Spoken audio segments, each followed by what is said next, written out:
চোটবাটপাড়ের জায়গা গণ অধিকার পরিষদে হবে না। যেই জাসদ বাংলাদেশে জয় জয়কার ছিল সেই জাসদ শেষ করে ফেলাইছে। যেখানে ঠেকছি, যেই জায়গায় শিখছি সেইখানে শিখছি। আর বিপদে পড়ে মাইনকাছি পাই পড়ে অনেকে, আপনি যখন সাধারণ সম্পাদক থাকবেন আপনার সাইনে একটা ভ্যালু আছে, গুরুত্ব আছে, হোক আর না হোক আপনার এমন মানতে হবে, ওই চেয়ারটাকে আমার মানতে হবে। রাশেদ সাহেব আমার স্মরণে পড়ে না আজ পর্যন্ত একটা দলের সেক্রেটারি হইয়া একদিন বলছে, মাহফুজ এক কাপ চা খা, চায়ের দাম নামি দিই। ভাই, আপনি যদি আপনার সন্তানকে প্রতি আপনার কেন এত মায়া ভালোবাসা, তার প্রতি রেয়ার আপ, আপনার জীবনের ইনভেস্টমেন্ট, জীবন তো হয় ত্যাগ করছে। আমি ঢাকা বিশ্ববিদ্যালয়ে ক্যারিয়ারটা দিছি না, ওর কি জানা নাই? ঢাকা বিশ্ববিদ্যালয়ে ক্যারিয়ার ত্যাগ করছি, তারপরে পকেটে 150 টাকা থাকলে ওই 100 টাকা পোলাপান্ডে দিছি ভাড়া দিয়া যা। মায়া জন্মাইছি, এই দল ছেড়ে কই যামু? নমিনেশন নিয়ে আমার সাথে নাটকীয়তা হয়েছে, কনস্পিরেসির শিকার হয়েছি, দল ছেড়ে গেছি, যাই নাই তো। আরও দলে কি অফার দেয় নাই? দিছে, বেনিফিট দিছে, সাময়িক বেনিফিট দেখি না আমি। বেনিফিট আমার তৃণমূল সহ সমগ্র নেতাকর্মীর কাছে আমি সেই বেনিফিটটা পৌঁছায় দিতে চাই।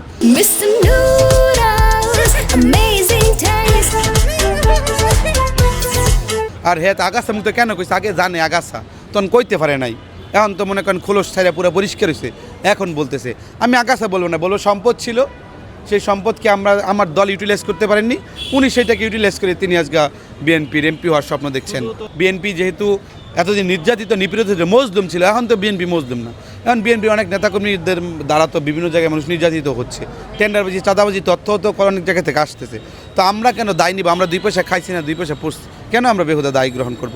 আসিফ যখন আসতে চায় গণ অধিকার পরিষদে, তখন বলছি চোটবাটপাড়ের জায়গা গণ অধিকার পরিষদে হবে না। আমরা কেন দায় নিব? না খাইয়া, না ছুঁয়ে, না দইরা আমরা দায় নিতে দরকার আছে। আসিফকে আমরা দলে ওয়েলকাম জানাই নেই। আমি বিভিন্ন জায়গায় সাক্ষাৎকার দিয়েছিলাম।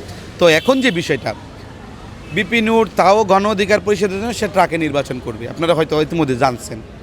আমরা বলছি আমরা ওয়েলকাম জানাতে চাই। যদি বিপি নূর যেহেতু জিতার জন্য এমপি, হয়তো আমাদের মন্ত্রিত্ব একটা দিতেও পারে, তারপরে জয়ী হলে কত ইকুয়েশন নাও দিতে পারে, সেটা পরের খেলা। এখন সেই জন্য যদি বিপি নূরকে বলছে, যদি আপনার মনে চায় যে না আমার শতভাগ জয় নিশ্চিত করতে আমার ধান লাগবে, সমস্যা আপনিও করেন। আমরা গণ অধিকার পরিষদ টিকায় রাখি, পানি দিয়া চারা গাছটা টিকায় রাখি, সমস্যা নেই।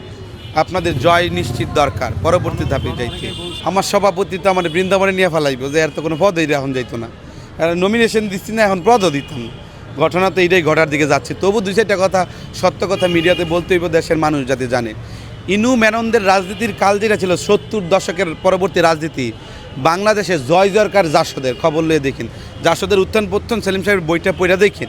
সেই বইয়ের মধ্যে লেখা আছে জাসদের 30,000 কর্মীরে কীভাবে মামলা টামলা দিয়ে নির্যাতন নিপীড়ন করে যেই জাসদ বাংলাদেশে জয় জয়কার ছিল সেই জাসদ শেষ করে ফেলাইছে। এবং সেই জাসদ কিন্তু বাংলাদেশে বামপন্থী রাজনীতি বড় একটি অবস্থান ছিল, তাদের ছাড়া বাংলাদেশের নীতি নির্ধারণী ফোরাম ছিল না। এখনও আপনারা জানেন বাম জাতীয় সংগঠন বিভিন্ন নীতি নির্ধারণী ফোরাম বলেন, বাংলাদেশটা পরিচালনার ক্ষেত্রে অনেক গুরুত্বপূর্ণ জায়গা আছে। এই উপদেষ্টা পরিষদে কতজন উপদেষ্টা আছে যারা বাম জাতীয় রাজনীতি সমর্থন করতেন, কিন্তু সেই জলসত্য কারা? ইনু মেননদের মতো মানুষ যারা নেগোসিয়েশন করছে, তারাই ধ্বংস করছে। সুতরাং ইনু মেনন হবে কিনা সেটা আমি জানি না। বর্তমানে বিএনপির সাথে যোগদানের মাধ্যমে তারা অন্যরকম একটা প্রেক্ষাপট তৈরি করছে। তারুণ্য নির্ভর রাজনৈতিক শক্তির যে একটি ভরসার জায়গা, ভাই আমাদেরকে ওয়েট করতে হবে। রাজনীতির পাওয়া আজকে আমাকে পাইতে হবে নাকি? রাজনীতির বৃক্ষটা রোপণ করলে সেটা অনেক সময় লাগে। ইমরান খান 23 বছরে প্রথমবার নির্বাচন করছে, একটা আসনও পায় নাই, একটা আসনও পায় নাই, জামানত বাজেয়াপ্ত। সেকেন্ডবার ইলেকশন করছে, 3টা আসন পাইছে, তারপর 7টা আসন পাইছে। দীর্ঘ 23 বছরে ক্ষমতায় আসছে। জনগণের সাথে commitment is more important. Commitment প্রচুর গুরুত্বপূর্ণ। যে মমতা বলছে যে আমি নন্দীগ্রাম থেকে নির্বাচন করব, পরাজিত হয়েছে, পরাজিত হওয়ার পরে আবার আরেকটা আসনে নির্বাচন করছে, সুবীর নন্দীর কাছে পরাজিত হয়েছে, কিন্তু কমিটমেন্ট জনগণের সাথে রাখছে। আমরা কমিটমেন্ট রাখার চেষ্টা করছি। অত্যন্ত দুঃখের সাথে বলতে হয় এখনও পর্যন্ত আমরা চাই না বিএনপির সাথে জোট হোক, আলোচনা করছি। যদি সম্ভব হয় 2 আসনের এই জায়গা থেকে সরে আসতে বলবো। এবং ভবিষ্যৎ ইনু মেননের কথা আমি বলতে চাই, ইনু মেননরা আওয়ামী লীগের সুবিধাভোগী, মানে আমাদের নেতারা সুবিধাভোগী হবে কিনা, এখন আমাদের নেতা না, রাশেদ খান অলরেডি খারিজ করে দিচ্ছে, সে চলে গেছে, সে আমাদের নাই। বিপিন নুরুল হক নূর প্রাক প্রতিনিধি নির্বাচন করবে, গণ অধিকার পরিষদের সভাপতি আছে, ওনার কী চিন্তা, ওনার চিন্তা নিয়ে মানুষের সংশয় হয়েছে। তো আমরা ওনার উপর ভরসা রাখতে চাই, আগামীর এই গণ অধিকার পরিষদ আবার উঠে দাঁড়াতে চাই।